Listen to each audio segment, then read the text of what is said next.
இன்னைக்கு நம்ம food Wars 9th episode தான் பார்க்க போறோம். எபிசோட ஓப்பனிங்ல ஒரு 3 வருஷத்துக்கு முன்னாடி இத்தாலியில ஒரு ரெஸ்டாரண்ட்ல தான் இந்த டக்குமி வேலை பார்த்துட்டு இருப்பான்ல. அது அவனோட ரெஸ்டாரண்ட் தான். ஆப்வியஸா இவ்வளவு யங் ஏஜ்ல இந்த அளவுக்கு அருமையா சமைக்கிறே, கண்டிப்பா உங்க அப்பா கிட்ட இந்த ரெஸ்டாரண்ட் நீ நல்லா நடத்துவ அப்படின்னு கஸ்டமர்ஸ் கிட்ட பேர்லாம் வாங்கி இருந்திருப்பான். நம்ம ஹீரோ மாதிரியே அவனுமே எந்த ஒரு ரொமான்டிக் இன்ட்ரெஸ்டும் காட்டாம குக்கிங் தான் தான் தலையாய கடமை அப்படின்னு அதுலயே பயங்கரமா போக்கஸ் பண்ணிருப்பானா. இத கவனிச்ச டக்குமியோட அப்பாவும் சரி அவங்க அங்குளும் சரி அதுக்கப்புறம் ஒரு முடிவு எடுத்துட்டு நிறைய வந்து ஜப்பான்ல இருக்கிற ஒரு குக்கிங் ஸ்கூல்ல நீ போய் படிக்கணும்னு சொல்லிருப்பாங்களா.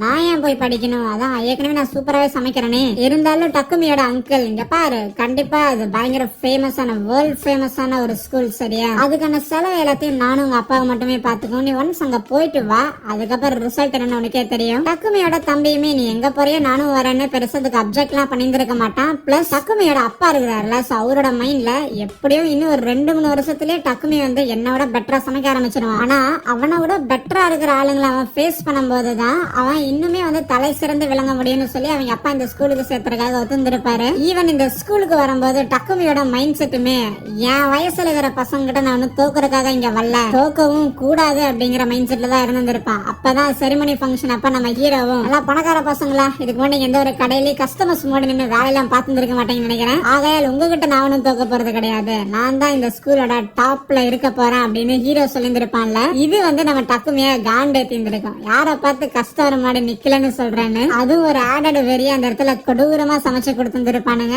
அங்க இருக்கிற அந்த இன்ஸ்ட்ரக்டருக்குமே அது பிடிச்சிருந்திருக்கும். இத பாத்துக்கிட்டு இருந்த மத்த பசங்க எல்லாரும் எப்படி இவ்வளவு கம்மியான நேரத்துல அவன் சமைச்சிருந்தான், அந்த வார்த்தை உரிக்கிறக்கே அவ்வளவு நேரம் ஆகுமே அப்படின்னு சொல்லி வாய பொழுது பாத்துக்கிட்டு இருக்கேன். டே ஹீரோ பையனை ஏற்கனவே பாஸ் ஆயிட்டேன், நீ என்னன்னா இன்னும் சமைக்க கூட ஆரம்பிக்கலன்னு சொல்லி வெறுப்பேத்திக்கிட்டு இருக்கேன். அப்பதான் அந்த லேடியுமே ஆமா நீ இதுக்கு முன்னாடி நீங்க 2 பேரும் காம்படிட் பண்ண போறீங்க அப்படின்னு சொல்லி என்கிட்ட கேட்டிருந்தீங்க, நான் ஜட்ஜா இருக்க சொல்லி. நீ இந்த அளவுக்கு அருமையா சமைச்சிருக்க, சோ அதனால உங்களுக்கு ஜட்ஜா இருக்கிறதுக்கு ஒர்த்து தான். நான் உங்களுக்கு ஜட்ஜா இருக்கிறேன், நீங்க சாப்பாடு சமைங்க. ஆனா யாரு தோத்து போறீங்களோ தோத்து போறாங்க அப்படின்னா யாரோட டேஸ்ட் கம்மியா இருக்குதோ சோ அந்த கணக்கு அவங்க இந்த மாதிரி ஒரு நாய் மாதிரி மண்டி போட்டு நான் ஒரு நாய், நான் தோத்து போயிட்டேன், ஒரு தோத்தாங்குழி அப்படின்னு 3 தடவை சொல்லணும். இந்த மாதிரி உங்க கடையோட ரெப்புடேஷன் நான் உங்களோட சுயமரியாதை இறக்குற அளவுக்கான ஒரு ஸ்டேக் இருக்கு அப்படின்னா தான் நீங்க பயங்கரமா ஹார்ட் ஒர்க் பண்ணுவீங்க. இருந்தாலும் மெகுமி பொண்ணு நீ பண்ண தேவையில்ல, அந்த மாதிரி அழகான பொண்ணுங்களா பண்ணணும் அவசியம் இல்ல, அதுக்கெல்லாம் பசங்க பாத்துக்கானுங்கன்னு சொல்லிக்கிட்டு இருப்பேன். மறுபடியும் நான் சேலஞ்ச் பண்றேன்டா, உன்னால என்ன விட பெட்டரா சமைக்க முடியுமான்னு அந்த டக்குமி பயங்கர கர்வத்துல இருக்கேன். ஓகே இவனுங்க இப்ப பறக்கிறத சமைச்சிருக்கானுங்க,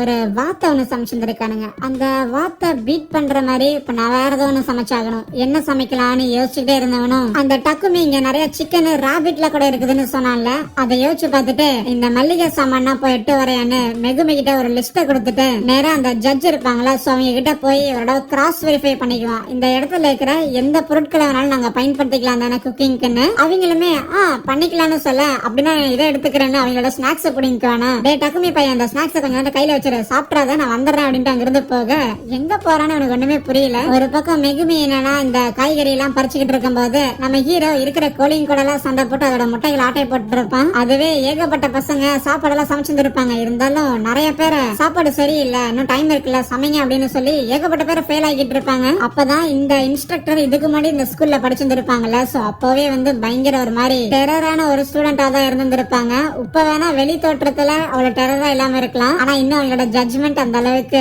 கடுசாதான் இருக்கு. என்னடா இருக்கிற எல்லாரும் மீனையே சமைச்சுக்கிட்டு இருக்கிறீங்க, வேற ஏதாவது ருசியா செஞ்சு கொடுங்கடா, அதுதான் இன்னும் 2-3 தடவை பண்றதுக்கான ஆப்ஷனுமே இருக்கு, டைம் முடிய வரைக்கும் ஏதாவது ஒண்ணு பண்ணுங்கன்னு சொல்ல வேகமா அங்க இருந்து போறானுங்க. அதுவே அந்த டக்குமி பையன் ஏன் ஹீரோ இன்னும் வரல, டைம் வேற போயிட்டே இருக்குன்னு சொல்லி டென்ஷன்ல இருப்பானா. ஐயோ வரல அப்படின்னா நமக்கு தான் ஏன் சந்தோஷம், நாம தானே ஜெயிக்க போறாங்க போது எனக்கு அந்த மாதிரியான ஒரு வெற்றி தேவை கிடையாது, எனக்கு அவனை நேருக்கு நேரா சமாளிச்சு அவனை முடிச்சு கட்டணும் அப்படின்னு சொல்லிட்டு இருப்பானா. இருந்தாலும் அவனுக்கு புரியல இந்த ஸ்நாக்ஸ் வச்சு அவன் என்னத்த பண்ண போறான், இதுல அவனால ஏதாவது பண்ண முடியுமா அப்படின்னு அவன் யோசிச்சுக்கிட்டு இருக்கும் போது கரெக்டா ஹீரோ அங்க வந்துருவானா. டே மெண்டல் பையில ஆடி அசைஞ்சு எங்கடா போயிட்டு வந்த, இன்னும் 15 நிமிஷம் தான் டைம் இருக்குது, நீ என்னத்த சமைப்ப அப்படின்னு சொல்லி இவன் பயங்கரமா அக்கறைப்பட்டுக்கிட்டு இருக்கும் போது நம்ம ஹீரோவும் 15 நிமிஷம் எல்லாம் தாராளமான டைம், ஒரு கஸ்டமருக்கு தேவையான ஃபுட்டை 15 நிமிஷத்துல நான் செஞ்சு கொடுக்குறேன்னு மெகுமியும் கட்டிங் வேலையெல்லாம் பாத்துக்கிட்டு இருக்கும் போது அப்பதான் ஹீரோ சொல்லி இருந்திருப்பான் இந்த மாதிரி நம்ம ஒரு ஃப்ரைடு டிஷ் பண்ண போறோம், ஃப்ரைட் ரைஸ் இல்ல சோ கண்டிப்பா இவங்க மீனை தான் ஃப்ரை பண்ண போறாங்க. இருந்தாலும் நமக்கு மாவு ஏதாவது வேணுமே இல்ல கார்ன்ஃபிளவர் எதுவுமே கிடையாதுன்னு அந்த பொண்ணு கேட்டு இருந்திருப்பாளா, அதெல்லாம் தேவையே இல்ல, அதுக்கு பதிலா வேற ஒரு ஐட்டம் இருக்குன்னு இருப்பான். இவன் என்ன பண்ண போறான் அப்படின்னு ரொம்ப நேரம் யோசிச்ச டக்குமிக்கும் அப்பதான் புரியுது, ஆஹா அப்படின்னா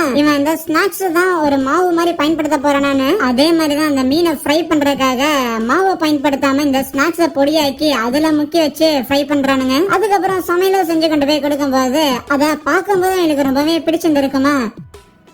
அத சாப்பிடும்போது அந்த மீனோட அவுட்டர் லேயர்ல ஃபுல்லா அந்த ஸ்நாக்ஸ் தானே இருக்கு. சோ அதுவே பயங்கர ஒரு கிரன்ச்சியான ஒரு ஃபீல் கொடுத்திருக்கும். அடிஷனலா அது கூட ஒரு சாஸ் மாதிரி இவன் எக்க பயன்படுத்திருப்பான். சோ கூடவே சில காய்கறிகள் எல்லாத்தையுமே வந்து ஃபைபர் கண்டென்ட்டுக்காக அங்க ஆட் பண்ணியிருந்திருக்கேன். மீன், முட்டை, காய்கறி அப்படின்னு சொல்லி அது ஒரு பயங்கரமான ஒரு காம்போவா இருந்திருக்கும். இதுக்கு முன்னாடி இவங்க நிறைய தடவை இந்த கேம்புக்கு எல்லாம் வந்திருக்காங்கல்ல, எந்த ஒரு ஸ்டூடெண்ட்டும் இந்த அளவுக்கு வித்தியாசமான ஒரு டிஷ் பண்ணி கொடுத்தது கிடையாது. இதை சாப்பிடும் போது ஏதோ மீன்கள் கூட நீந்திர மாதிரியான ஒரு உணர்வு ஏற்படுதுன்னு சொல்லிட்டு இருப்பாங்க. அதை பயங்கரமா என்ஜாய் பண்ணிக்கிட்டு இருக்கேன். யோ, இந்த ஐடியா எப்படியா வந்துச்சுன்னு மெகுமி கேட்டா, இப்போ இந்த இன்ஸ்ட்ரக்டர் சாப்பிட்டு இருந்த அந்த ஸ்நாக்ஸ் இருக்குதுல்ல, சோ அந்த ஸ்நாக்க வந்து வேற ஏதாவது கூட வந்து ஒரு கோட்டிங் மாதிரி மிக்ஸ் பண்ணிட்டு அதை ஒரு ஸ்நாக்கா ப்ரொவைட் பண்ற மாதிரி நம்ம ஹீரோ அவனோட ரெஸ்டாரண்ட்ல பண்ணிட்டு இருந்தானாமா. சோ அததான் இங்கேயும் ட்ரை பண்ணிருக்கான். ஆனா இந்த தடவை அதை மீன் கூட ஆட் பண்ணி, ஓ உனக்கு அப்படிதான் அந்த ஐடியா வந்துச்சு அப்படின்னு டக்குமி தெரிஞ்சுக்க மறுபடியும் அங்க 2 பேரும் சண்டை போட்டுக்கிட்டு இருக்கேன். அப்பதான் அந்த இன்ஸ்ட்ரக்டருக்கு, பரவாயில்லையே இந்த டக்குமி பையன் எல்லாரும் மீனை சூஸ் பண்றாங்கிறங்காட்டி வித்தியாசமா ஒண்ணு பண்ணுவோம்னு சொல்லிட்டு அவன் டக்க பயன்படுத்தி இருந்தான். ஆனா ஹீரோ பயங்கர கிரியேட்டிவா யாரும் யோசிச்சு கூட பார்க்க முடியாத மாதிரியான ஒரு டிஷ் மேக் பண்ணிருக்கான். இந்த மாதிரி கிரியேட்டிவா தனக்குன்னு ஒரு பாதையை சூஸ் பண்றத ஒரு ப்ரொஃபஷனல் செஃப்க்கான ஒரு குவாலிட்டின்னு சொல்லி நம்ம ஹீரோவையும் மெகுமியும் அங்க பாஸ் பண்ணி விடுறாங்க. அதுக்கப்புறம் டைமுமே முடியுது. சோ சில பேர் பாஸ் ஆயிட்டாங்க, சில பேர் அங்க ஃபெயில் ஆயிட்டாங்க. ஓகே மேடம், எங்க 2 பேர்ல யாரு நல்லா பண்ணாங்க அதையாவது சொல்லுங்கன்னு கேட்க அவங்களுக்கு என்ன சொல்றதுன்னே தெரியல. முதல்ல ஹீரோ சொல்லான்னு போகிறாங்க, அதுக்கப்புறம் அந்த டக்குமி பையனை சொல்லான்னு போகிறாங்க. என்னடா அது முடிவெடுக்கிறது எனக்கு இவ்வளவு கஷ்டமா இருக்குது. நான் கிளம்பி போகும்போது அப்ப அந்த பிங்க் மண்டன் இருக்கிறான்ல, அவன் கால் பண்ணிட்டு, இன்னும் என்ன பண்ணிக்கிட்டு இருக்கிற, பசங்க எல்லாரையும் அனுப்பி விடல, என்னத்துக்கு நீ ஹோட்டல் வந்திருக்கணுமே, உனக்கு கொஞ்சமா அறிவு இருக்கு அப்படின்னு திட்டிக்கிட்டு இருக்கேன். இல்ல இல்ல இல்ல குருநாதா மன்னிச்சிருங்க அப்படின்ட்டு பசங்களை சீக்கிரம் பேக்கப் பண்ணுங்க கிளம்பலாம் அப்படின்னு அவங்க எந்த ஒரு வேர்டிக்டும் கொடுக்காம அங்கிருந்து போயிருவாங்களா. ஹீரோ பெருசா கண்டுக்க மாட்டா, இருந்தாலும் டக்குனி சூடாயிருவான். டே பாடுறா ஒரு நாள் இல்ல ஒரு நாள் உன்ன அந்த ஃபுட் வார்க்கு சேலஞ்ச் பண்றேன்னு மட்டும் பாரு. அன்னைக்கு எங்கேயாவது பயந்து போய் ஓடி ஒழிஞ்சுக்காம மரியாதையா ஃபுட் வார்ல என்கிட்ட வந்து தோத்துட்டு போற வேலையை பாடுறா. அப்ப தெரியும் யாரு கெத்துன்னு. சீனா அங்கிருந்து நடந்து போக அதுக்கப்புறம் பசங்க எல்லாரும் பஸ்ல ஏற நம்ம ஹீரோ பக்கத்துல அந்த டக்குமிக்கு சீட் போட்டு இருந்திருப்பாங்களா. என்ன சார் வீராவாசனம் எல்லாம் பேசிட்டு போனீங்க, பக்கத்துல உட்காந்துருக்கீங்கன்னு சொல்லி ஹீரோ கலாய்ச்சிக்கிட்டு இருக்கேன். இருந்தாலும் அந்த டக்குமியோட மைண்ட்ல இல்ல எப்படியும் நாங்க கரெக்டா தான் சமைச்சோம், இருந்தாலும் அவங்க எந்த ஒரு வேர்டிக்டும் கொடுக்காம போனது, யாரு ஜெயிச்சாங்கன்னு சொல்லாம போனதே வந்து எனக்கு தோத்த மாதிரியான உணர்வு தான் ஏற்படுதுன்னு பயங்கர குழப்பத்துல இருக்கேன். மெகுமி அப்படியே எட்டி பாத்துக்கிட்டு இருப்பா, என்ன பண்றான்னு. அதுவே ஹீரோவோட மைண்ட்லயும் ஓகே அப்ப நான் தான் ஜெயிச்சேன்னு அனௌன்ஸ் பண்ண முடியாத அளவுக்கு ஜட்ஜே குழம்பி போறாங்கன்னா, என் வயசுல இந்த பையனுக்கும் அதிகமான டேலண்ட் இருக்குதான். மேபி நான் கடையிலே இருந்திருந்தேன்னா இது எனக்கு தெரியாமலே போயிருந்திருக்குன்னு உனக்கு புரியுது, வெளியே வந்தது நல்லதா போச்சுன்னு. அதுக்கப்புறம் திருப்பி ரெஸ்டாரண்ட் வரும்போது அங்க நம்ம ஹீரோஸோட ஹாஸ்டல் மேட்ஸ் இருப்பானுங்கல்ல, சோ அவனுங்களும் பாஸ் ஆகிருப்பானுங்க. ஓகேடா ஒன்னும் பிரச்சனை இல்ல எல்லாருமே பாஸ் ஆயிட்டோம் அப்படின்னு அந்த ஷன் சொல்லிட்டு இருக்கும் போது அந்த யூகி பொண்ணு இருப்பாள், சோ பயங்கர எக்ஸைட்டிங்கா இருப்பான். காலையில இருந்து பயங்கரமா டென்ஷன்லயே சமைச்சு ஒரு மாதிரி உடம்பெல்லாம் சூடா இருக்குது, போய் ஒரு குளியல போட்டோமா அந்த பெட்ல ஜாலியா என்ஜாய் பண்ணமா அப்படின்னு சொல்லிட்டு இந்த ஹோட்டல்ல இருக்கிற எல்லாத்தையும் ஜாலியா அனுபவிக்கலாம் அப்படின்னு நினைப்பான். ஆனா கட் பண்ண அந்த இடத்துல ஏகப்பட்ட அந்த ரஸ்லிங் கிளப் சேர்ந்தவங்களும் ஸ்போர்ட்ஸ் கிளப் சேர்ந்தவங்களும் வந்து நின்று பிளெக்ஸ் பண்ணிக்கிட்டு இருப்பாங்களா.